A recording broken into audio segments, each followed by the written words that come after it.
Kelly Stafford. I don't know if you know who that is. I don't. I heard the name, Rocco but I don't. Siffredi, the one time I got to work with Rocco's. him. I love Rocco. I've been around him a few times. I've met him. Never had the pleasure of seeing him work or... He's amazing. I know that. But so when I did my scene with him, he said to me, you remind me of my favorite other person to work with.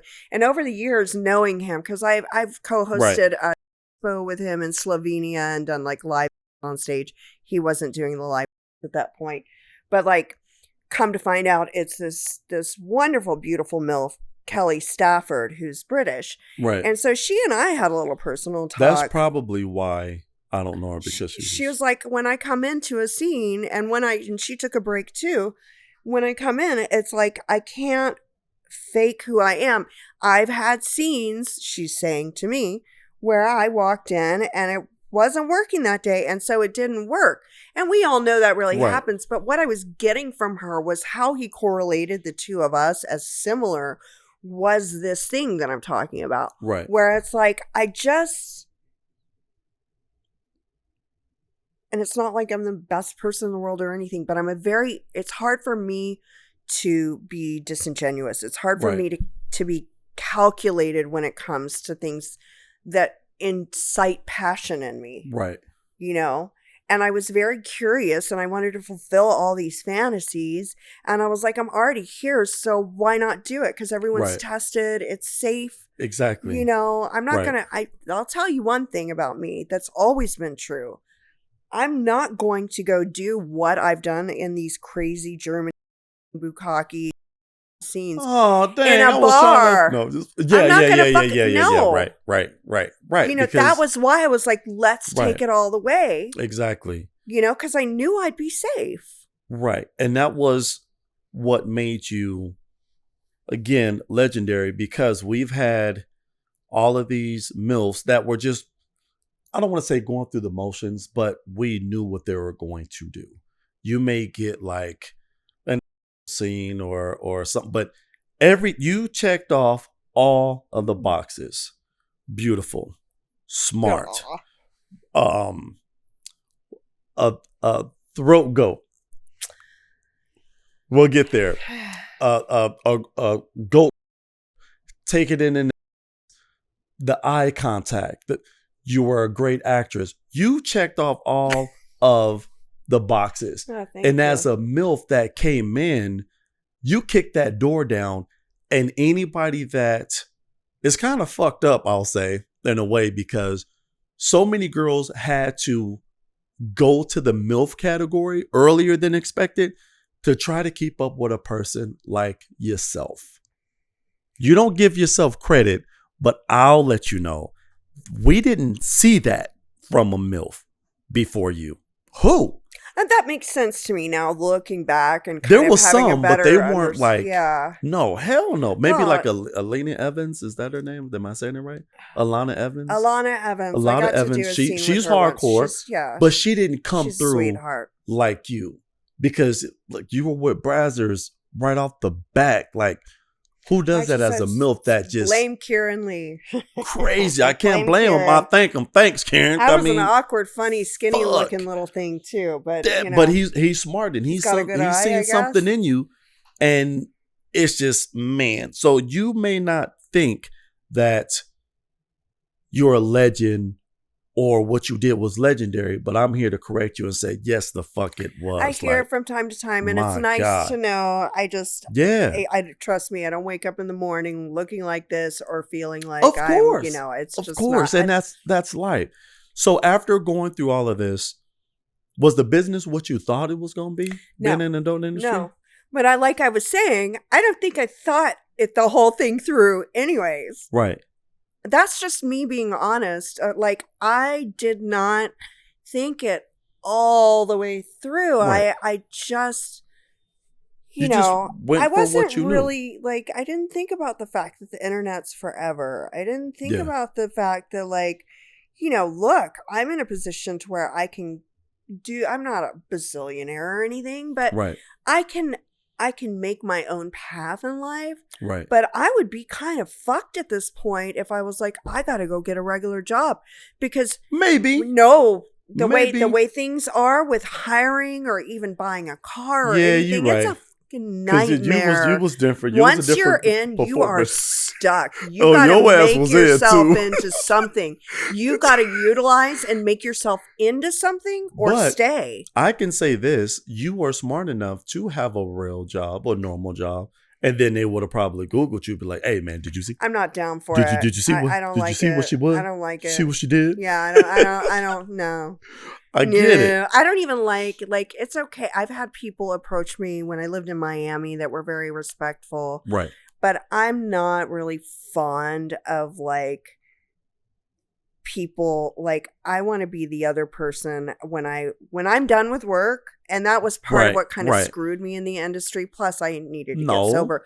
No, I wouldn't go to the parties. I wouldn't it stressed me out. I wanted to be done with my job. When I was done with my job, I loved my job. Pause. But I have a completely other side to me. Pause. Time out.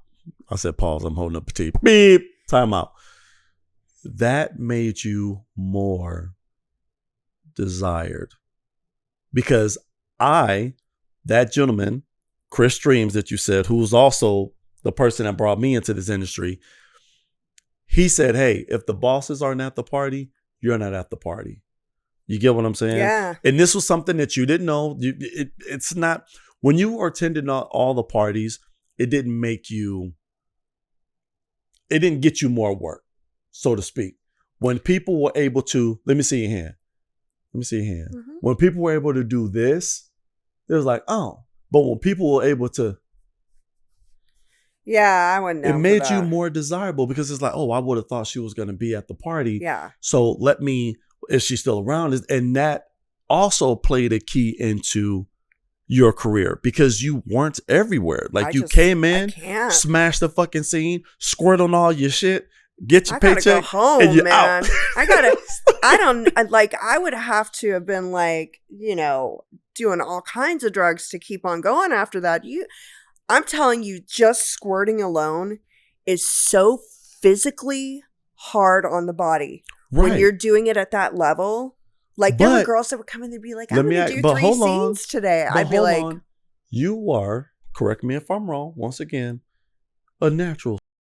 Yes, absolutely. But to do it in porn, you are pushing yourself. Yes, I naturally squirt when I'm having my own personal sex life. Right. Not performing, okay? Because it is a little different. Correct. And I squirt, but it's not this. I'm not I've got a guy who's saying in 2 minutes, squirt, squirt. And now I'm like, No. All right. So I'll go back to Freaky MILFs. That was the first time that I shot you. That's one of my favorite covers too, by the way. Oh, knock that out the fucking park. So I didn't take those pictures now, and I think I could match that. Carlos, Los D, who actually took those pictures. Oh, he's still around. Yeah. He's still around. Oh, yeah. He's still around. Love him. That's a brother. He'll never go anywhere. So your cover was one that blew me away because I didn't really know you that well when I shot you. I heard about you. They said, hey, we need you to come up with an original movie. I said, okay. They said, let's do a MILF interracial movie. And I said, all right, cool. I knew your work. I said, I got to have her. So I reached out and I asked you, who would you like to perform with? And you said, well, give me who you got. I said, okay, I'm a bring these 2 individuals. And these guys were hardcore. I think it was Rico and I love Rico, by the way. Wesley Pipes. Wesley, you know what I'm saying? The pipe master. Right. So people couldn't handle that.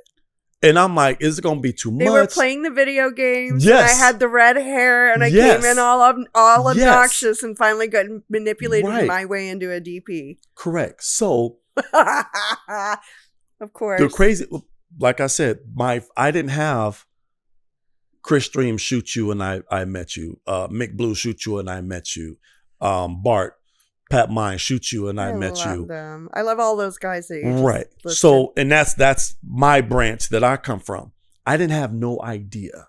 So when you shot that scene and how that shit went down. I remember that scene. We didn't cut. That was we funny didn't stop. And fun. It was funny and fun, which is my favorite way to do a scene. We did stop. You know why? because they couldn't handle you. Those two individuals needed to take a breath, and it was like, why y'all stop? That. Yes, it was they only did have one to stop. Take a break. And I said, what? I said, you hardcore motherfuckers. I said, y'all let her stop y'all? They said, hey man, look at this. We had to stop. They was out of breath. The floor was destroyed. Yes, I was Nobody slipping. could stand up. I was you were going to fall down and break your head. I had to go get a towel. And I said, oh my God. So when they said, hey, how did the scene go? I said, you'll see. I said, you'll see. I said, this scene was insane. I said, it's the box cover. I said, man, I hope the box looked as good as this scene did. So, because they came on with the box later. So the box cover, if I'm correct, is I'm wearing like a blue lingerie set with purple. Dark hair. And I have, in the scene, I had the red hair. No, you had the red hair on the box. Oh my gosh, there was more than one cover that I did with that company. Yeah. With Elegant, yeah. That was Elegant Angel. Well, I did my But yours, you were doing, I think you were purple. I think you were wearing purple. Your hair was purple, red. Yep. Yeah, and okay. The logo. With the purple, that was a very expensive European set of lingerie. And man, when I looked at that box cover, I said, those pictures. Holy I love that color shit. Red, too.